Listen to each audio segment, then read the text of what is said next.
Este video que hemos titulado ¿Quién mató los millones de indígenas que murieron cuando comenzó la colonización?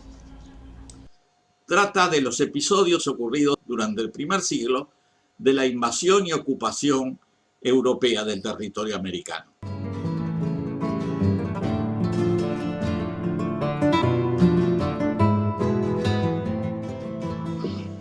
Antes de la aparición de los europeos, América era un lugar densamente poblado que albergaba muchos millones de habitantes. La disminución de la población como consecuencia de su llegada fue brutal e intensa.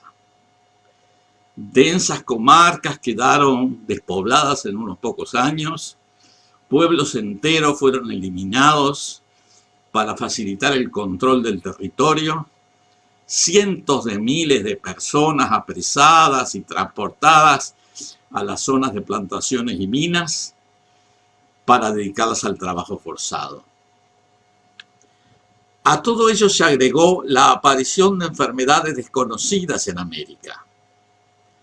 Algunas que asumían carácter benigno en Europa, como el sarampión, la varicela o la gripe, se transformaban en letales. Las dolencias graves, como la viruela, hicieron estragos, muriendo hasta 80% de la población. Algunas patologías ambientales, como la malaria, se establecieron en las tierras húmedas tropicales, provocando la desaparición de comunidades enteras. En gran parte del continente, las epidemias precedieron al conquistador y prepararon el terreno para facilitar la operación de conquista. A estas mortandades hay que agregar las provocadas por la desarticulación económica y productiva y las relocalizaciones de naciones enteras a territorios inapropiados.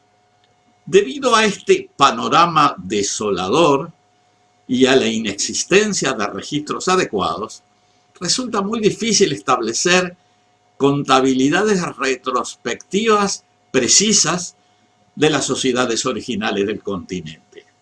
Algunos autores prefieren imaginar poblaciones muy poco numerosas, mientras que otros sostienen que el territorio estaba densamente poblado. Pensamos que este no es un tema meramente académico. Al inclinarnos por un escenario u otro, estamos de alguna manera valorando la capacidad productiva y organizativa de los pueblos. Considerando su inmensa productividad potencial, si aceptamos bajas densidades, estaríamos postulando que eran sociedades de baja eficiencia, incapaces de obtener el máximo de recursos de los ambientes en donde vivían. Si por el contrario pensamos que estaban compuestas por poblaciones numerosas, estaremos reconociendo implícitamente su capacidad productiva y de adaptación al medio. La población y los sistemas productivos están estrechamente relacionados y por lo tanto las afirmaciones sobre la población deben estar coherentemente relacionadas con los sistemas productivos. Resulta difícil calcular la población original del continente con los escasos datos existentes, que además son frecuentemente contradictorios. Hay quienes sostienen que habían 10 millones de habitantes. Otros los aumentan a 50 o 100 millones.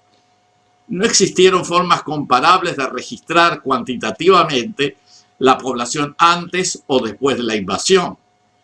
Por esa razón, para evaluar dichas cantidades, es necesario utilizar métodos indirectos. Uno de los tantos problemas que se presentan es el rápido descenso demográfico sufrido como consecuencia de las enfermedades, la represión, el maltrato, el hambre, los suicidios y sobre todo por la captura, esclavización y transporte forzado a plantaciones y minas. Bora y Cook, en 1969, calcularon que en las tierras costeras mexicanas, durante los primeros 50 años de la conquista, la tasa de despoblación fue de 48-1. Esta tasa quiere decir que en 50 años la población descendió 48 veces. Donde había 48.000 habitantes, pasó a haber tan solo 1.000. En la isla Cozumel, Edwards, en 1957, estimó que la tasa de despoblación fue de 28-1 en el periodo que va de 1518 a 1587. En el caso de Haití se mencionan tasas aún mayores, del orden de 400-1 o más. De los 2 o 3 millones de habitantes nativos que había en Haití en 1492, quedaban tan solo 250 en 1540. Estos son datos de Cook y Bora de 1971 a 74. En Jamaica se dio una situación igualmente dramática. La población aborigen, que era de unos 300.000 habitantes, desapareció prácticamente totalmente en menos de 50 años. La drástica disminución de la población de Panamá fue descrita por Carl Sauer y la de El Salvador y Yucatán por Eric Thompson en el 70 y Dougherty en el 69. En el caso de Nicaragua se evaluó su población original en aproximadamente 1 millón de habitantes. Estimaciones de David Radel en 1992. El obispo Antonio de Sayas estimaba que en 1578 solo quedaban 8.000 habitantes nativos en Nicaragua. Por su parte, Bartolomé de las Casas afirmaba que en los primeros 14 años de dominio español, 500.000 personas fueron sacadas por la fuerza de Nicaragua para ser vendidas como esclavos en otras partes del Imperio Español. Oviedo da una cifra análoga, 400.000, para esta misma zona en ese mismo periodo.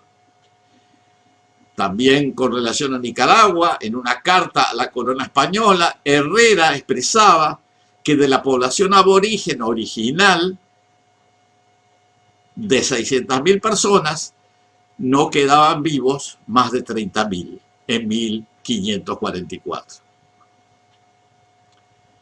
Durante el periodo del 1527 a 1536 se realizaron 1.280 viajes transportando 448.000 esclavos.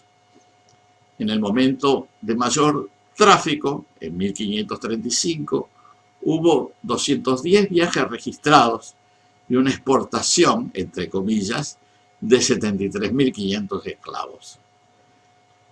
Al año siguiente, en 1536, el número disminuyó a la mitad, seguramente por la rápida despoblación del país.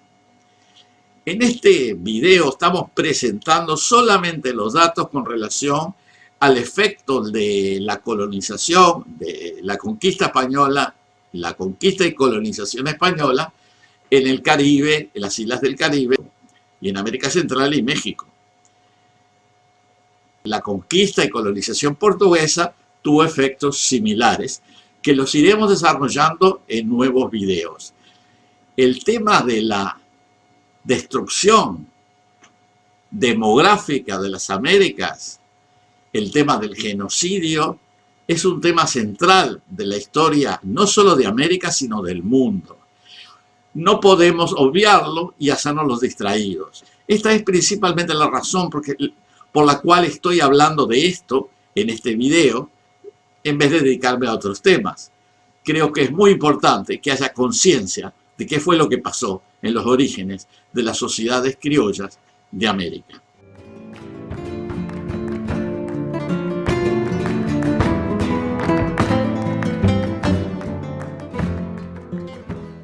Por supuesto, como se podrá imaginar, con esta presentación no se termina el tema. Después de este primer siglo de exterminio, Continuaron las agresiones, los ataques y las invasiones de los territorios indígenas. Sin embargo, 500 años después, se está presenciando algo que podríamos llamar una resurrección.